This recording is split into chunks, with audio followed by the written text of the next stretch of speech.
akin para mo kong lalamunin. Hanggang dito ba naman pinapatay mo pa ako? Sinusunod ko lang mga bilin ni Don dito. Sinusunod? Kung hindi ko pa alam, tumong kaya kita kay Daddy. Na natin. Mr. Ramon Ito na yung tao nagdala ng kotse. Patuloy mo dito. Maganda nga po nung ito yung susi ng kotse. Ikaw ba yung nakausap ko sa telepono? Yan yung may-ari ng pagawa ng kotse. Oo. Magkano naman ang utang sa'yo? Konti lang. Siya nga pala.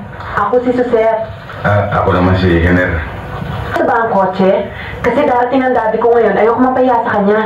Hindi ko kayo mapapahiya. O sige, pag maganda ang service nyo, doon na lang parati pagagawa.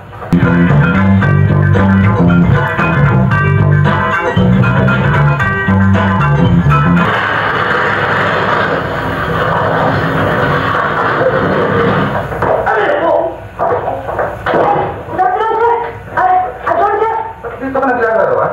Kung makabasag ka, ha? Pasensya na mo kayo. Gusto niya manood eh. At saka patanggalin nandito ka. Baka dito ka ba magkakakunan? Nakakaya naman, pero kung pwede lang mo eh. Okay mo? Pag binila ka naman, di ka marunong makakalata. Ibig sabihin, umuwi ka lang baka hindi na kilala sa inyo. Sige na, pati na! Ako! Ay, ako! Skateboard mo. Gusto nyo mag-practice eh.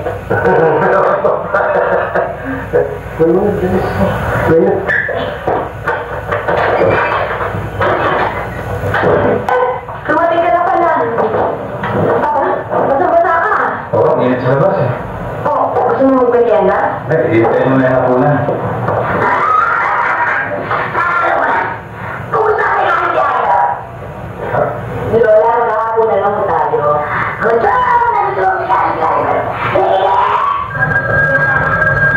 Hello? Opo, ito nga po. Sino po? Wala ako nakatira ditong Jean ang pangalan eh. Ano bang number tinatawagan niyo? Si Alin Dolen. Naku, nagpagawa ko na sa atin ng talyo. Nakakalimutan ko. Akin na yan. Ako, kakaya naman si Alin Dolen. Joseph, ano ka dito? Hello, Alin Dolen. Si Alin Dolen. Sila yun mo. Tungkol doon sa auto nyo.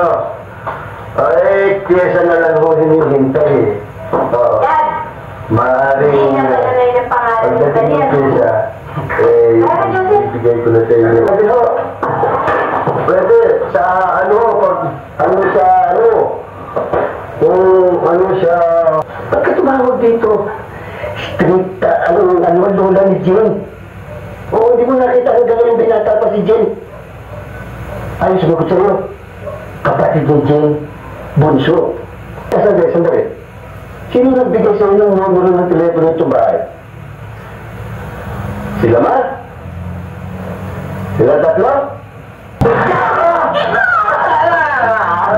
Ano, teke? Hindi na mapukul ni Commander. Kinagalitan ako ni Master. Hindi naman ako nagbigay. Sino? Hindi ako nagatago sa numero lang, ginatago sa kanya ako. Doon ang numero na araw. Isura, kinalitan. Isura na. Umiitis ka pa.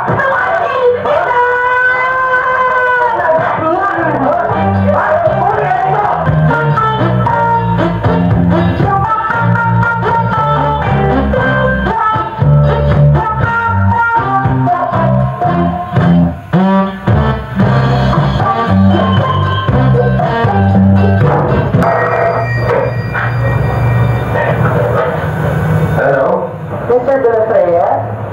Si Suzette ito. Sir? Nasira kasi ang kotse ko eh. Wala namang mekaniko rito.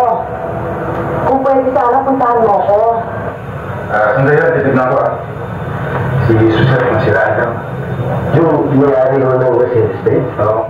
Yung sinabi mo maganda? Oo. Ano ba yung antay natin? Pagkakaroon natin, sa taon na rin sa school.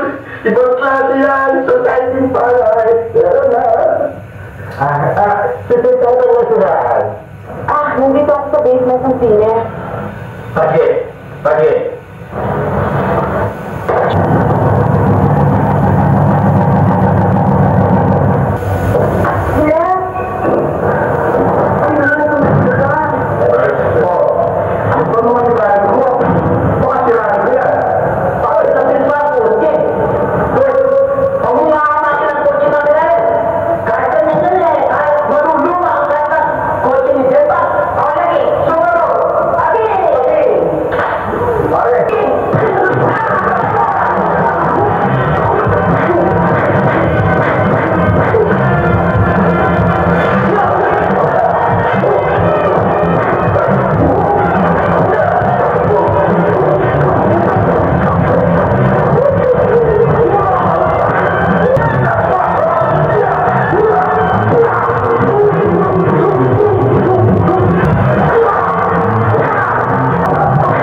fishing dyan. Maraming isda, iba-ibang klase.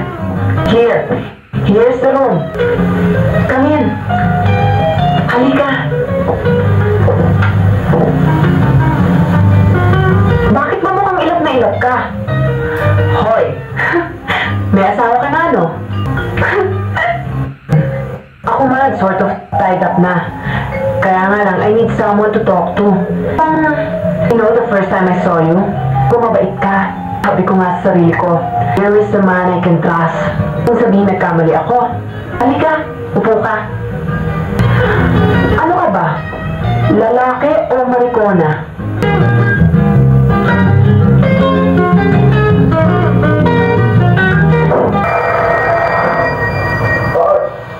Huwag mong pakialaman yan.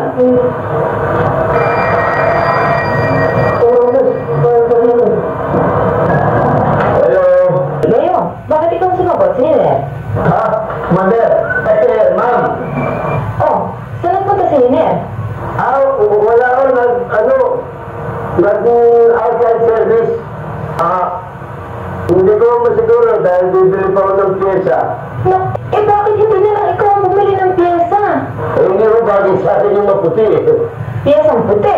Ang ito ko sabi, bibili mo siya ng pinturang puti. Dahil ngayon ang otoristang pinitintahan, puti ang kulor. Oo. Naku, paano yan? May usapan kami, may party si Christy Ang driver. Di kung gusto ninyo, ako lang magdadaan sa inyo. Sige Leo, ikaw na nga. Pwede ka ba? Ha? Sige. Ay, teka muna. Paano uuwi si Hiner? Paano? Baka ako lahat ito ni kumari niya. Sino kumari? Si kumari niya, yung kasi nag-rotate sa page. Oo. Sige. Sige,